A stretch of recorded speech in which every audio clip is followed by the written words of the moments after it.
My guess would be that virtually all of us have had occasion when others have looked down on us.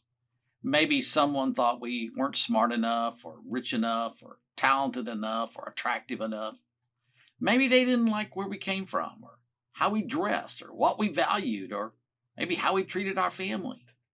Perhaps they wanted us to be more like them, or to know our place, or to be respectful, or to do their bidding. The list goes on and on. Seems like there are always others who want us to be different before they will like or approve or include us. That's probably in many aspects just the way of the world, and there may not be much we can do about them and how they think. But we do have power over ourselves, and we can choose not to get caught up in their behavior. We know that it hurts and it is damaging. We could also probably share some stories of what we have experienced or witnessed. As Christians, we've been instructed to rise above this worldly behavior. God teaches a better way for us, for others, and for the ways that we all interact. I want to begin with a parable of Jesus. It's one that you will recognize, but we typically don't spend much time on this parable. It's called the Pharisee and the tax collector, and it's found in Luke chapter 18, verses 9 through 14. Beginning in verse 9. To some who were confident of their own righteousness and looked down on everybody else, Jesus told this parable. Luke identifies two groups of folks to whom this parable is presented. And of course, it is possible that some folks belong to both groups. Those who are confident of their own righteousness. Now think about that for just a moment. These folks believe that they're righteous enough to expect a reward. They deserve to be honored and deserve to be rewarded. Second segment, those who looked down on everybody else. Poor you. You aren't as good as us. You aren't as good as me. And to those people, Jesus said, let me tell you a little story. Two men went up to the temple to pray. This is verse 10. One a Pharisee and the other a tax collector. Remember, Luke is the gospel writer who writes positively about Samaritans. Here, Jesus chooses to provide contrast with another group that is looked down on, tax collectors. Verse 11. The Pharisee stood up and prayed about himself. God, I thank you that I am not like other men, robbers, evildoers, adulterers, or even like this tax collector. Can't you just see him gesture toward the tax collector, sneer when he identifies him? Now, the Jews didn't like tax collectors, and we probably wouldn't have either. They were considered to be traitors and robbers. They were employed by the conquering Romans to collect taxes, and they took advantage of their own countrymen many times. Didn't matter if they collected too much. Just as long as they collected enough to send to Rome, they could keep the overage for themselves. Their word couldn't even be given in a court of law. They couldn't serve as a witness because they had such little credibility. And yet Jesus had chosen one as an apostle, Matthew. The Pharisee says in verse 12, I fast twice a week and give a tenth of what I get. The Jews did respect the Pharisees. They thought of them as spiritual because they did the things that were thought to be spiritual. Problem is, you can do spiritual things without being spiritual. And it was clearly an illusion. They tithed everything, even down to the herbs, and mint and cumin are mentioned in that regard. Basically, this guy is saying, God, you are lucky to have me. Now, I doubt that few people who would have heard this prayer would have been upset by it, because they likely would have agreed with the Pharisee. And then we see the other side of the equation in verse 13. But the tax collector stood at a distance. He would not even look up to heaven, but beat his breast and said, God, have mercy on me, a sinner. The tax collector gets it. He understands his relationship to God. In humility, he won't even look up. Now, I was raised to believe that you had to bow to pray. And I don't know, maybe it came from this story. But my father-in-law taught me that you could be respectful praying with your eyes lifted to a starry sky. It's not the position, but the attitude. But there are times when the position impacts or reflects the attitude. And then Jesus adds in verse 14, I tell you that this man, rather than the other, went home justified before God. For everyone who exalts himself will be humbled, and he who humbles himself will be exalted. Jesus shares so much about himself with this story. We get such insight into how God sees us. To the world, this tax collector is a throwaway person. But God sees him differently. There is such a strong invitation to see people like others in the world see them, as a drain or a nuisance, as a problem, or maybe even as a threat. Obviously, in the scheme of things, though, the reality comes back to us that there are people who see us as throwaway people. There are times when people see us as unimportant, and they're hard on us, and they give us a difficult time. When people see us that way, and when we know that they do, it should help us to open our eyes, to create that empathy. What's this really all about? Well, it's about validation. We need validation, approval, acceptance. We have this need to be respected. We need to be validated. And mostly as people, we look to the world to do that, to accept us, to like us, to care about us. Children start this very early, and adolescents are shaped so much by acceptance. But when we look to others for validation, we make a great mistake. 2 Corinthians chapter 10, verse 12 says, we do not dare to classify or compare ourselves with some who commend themselves. When they measure themselves by themselves and compare themselves with themselves, they are not wise. Even if I feel superior, it doesn't mean a thing. It may make us feel good, but in our heart of hearts, we still understand how much we fall short. In Psalms chapter 37, verse 6, the NIV says, he will make your righteous reward shine like the dawn, your vindication like the noonday sun. Or in the New Revised Standard, he will make your vindication shine like the light, and the justice will cause like the noon and the justice of your cause like the noonday. But when you get to the Message, you find that word that we're talking about. He'll validate your life in the clear light of day and stamp you with approval at high noon.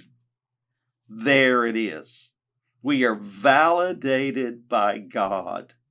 No one else can validate us, and it wouldn't mean anything if they did. Go back to 2 Corinthians chapter 10, this time verse 18. For it is not the one who commends himself who is approved, but the one whom the Lord commends. We can seek the validation of people. People change, standards change, validations cease. But the validation of God never changes. It always empowers us. You know, if you're like me, you want to care, you want to not care, you want to stop caring about what people think. And that can happen in your life. When you seek and obtain the validation of God, then you're freed from the opinions of others and their power over you. You become shaped for that special use that God has in mind, that sacred vessel for holy use. The Pharisee sought validation from people. The tax collector sought validation only from God. Let's look at a related verse. It's Romans chapter 12, verses 14 through 16. Bless those who persecute you. Bless and do not curse. Rejoice with those who rejoice. Mourn with those who mourn. Live in harmony with one another. Do not be proud, but be willing to associate with people of low position. Do not be conceited. So, how do I do that? Well, if God validates me, and His validation is the only one that I seek or desire, then I can do this. How did Jesus accomplish the things that He did? You'll notice that He wasn't at all concerned about the validation of man. He wanted only to be validated by God. Look at how those who follow this Romans passage are different. Bless those who persecute you. How? We read Jesus' statement in the Sermon on the Mount, love your enemies. The only way I can do that or achieve that is through God.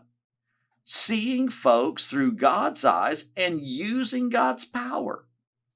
Rejoice with those who rejoice. Mourn with those who mourn. We become so enmeshed in people's lives that we view them from a different perspective, a positive perspective, and we understand how they behave because of what they've experienced.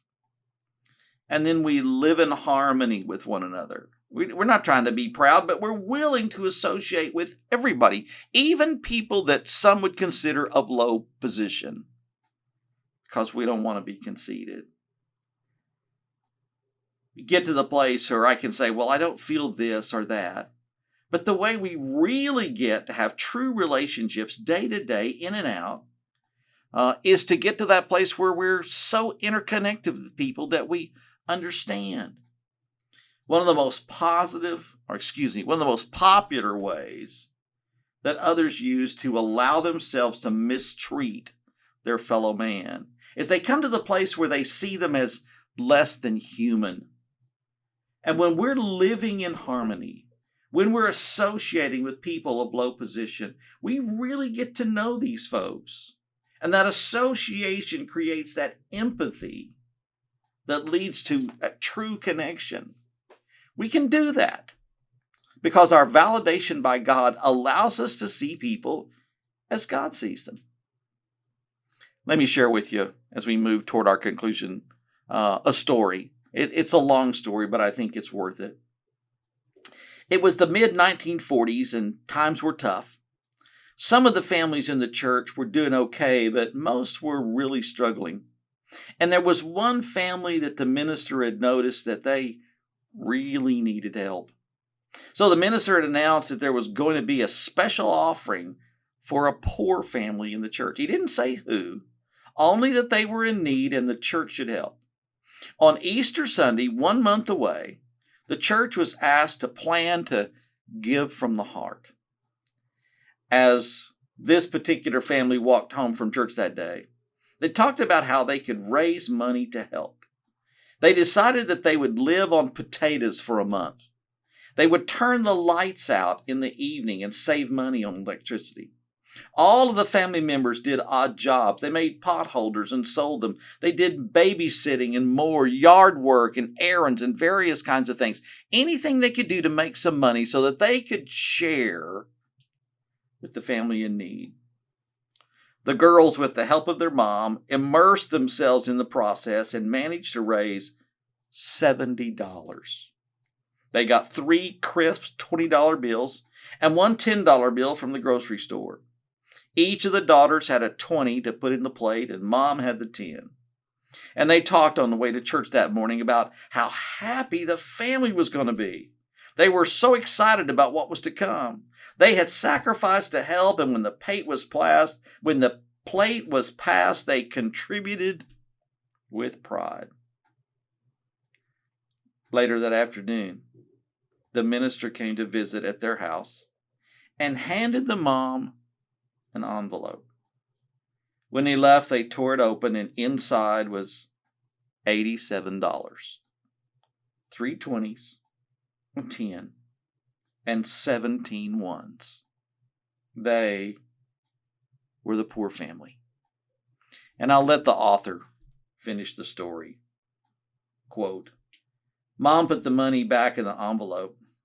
We didn't talk, just sat and stared at the floor. We had gone from feeling like millionaires to feeling like poor trash. I knew we didn't have a lot of things that other people had, but I'd never thought that we were poor. That Easter day, I found out we were. The minister had brought us the money for the poor family, so we must be poor. I didn't like being poor. I didn't even want to go back to church. But we did. At church the next Sunday, we had a missionary speaker. He talked about how churches where he served made buildings out of sun-dried bricks, but they needed money to buy a roof. He said $100 would put a roof on a church. The minister added, "Can't we all sacrifice to help these poor people?" We looked at each other and smiled for the first time in a week. Mom reached into her purse and pulled out the envelope. We all shook our heads, and she put it in the offering. When the offering was counted, the minister announced that it was a little over $100. The missionary was excited. He hadn't expected such a large offering from our small church. He said, "You must have some rich people in this church." And that's when it struck us. We had given $87 of that, quote, little over 100. We were the rich family in the church. Hadn't the missionary said so? From that day on, I've never been poor again. I've always remembered how rich I am. They were validated because of what they shared, through God and because of God. Are we better than somebody else? That is such a burden, and it's so hard to carry, and we have to prove it over and over again. If we go back to that original verse that we started with, that first verse, verse 9 of Luke 18, this whole story was addressed to some people who were confident of their own righteousness and looked down on everybody else. We don't want to be those folks.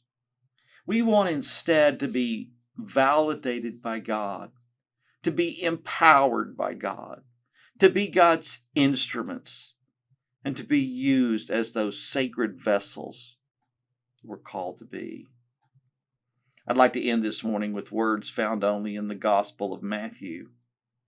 Remember that Matthew was a tax collector, and how these words must have impacted Matthew. In Matthew 11, verse 28 through 30, "Come to me, all you who are weary and burdened, and I will give you rest." Imagine the burden of a tax collector.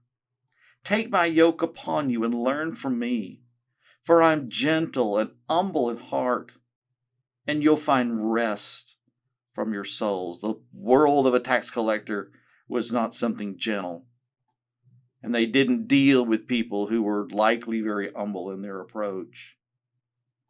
The job, the task, is difficult and hard.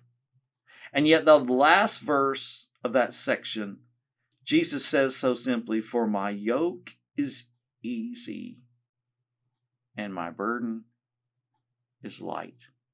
I can imagine the heart of Matthew being very attracted to the idea of an easy yoke and a light burden. We make life so difficult. We make life so hard, and frequently we make our relationships so hard because we're trying to validate ourselves and what we do and what we believe and what we want to have happen. Instead, we follow the teaching of Jesus and say, "God, I trust you to do the validating." Would you pray with me? Dear God, help us to clearly understand that you see all of us as the same. Help us to arise above the desire to be approved of by the world. Rather, help us to desire to be validated by you. Help us to know what your approval empowers us to accomplish. Help us to know the ability that we have to do such challenging things, the very things that you've directed us to do. We thank you. We ask you to forgive us. And we pray this through your precious Son. Amen.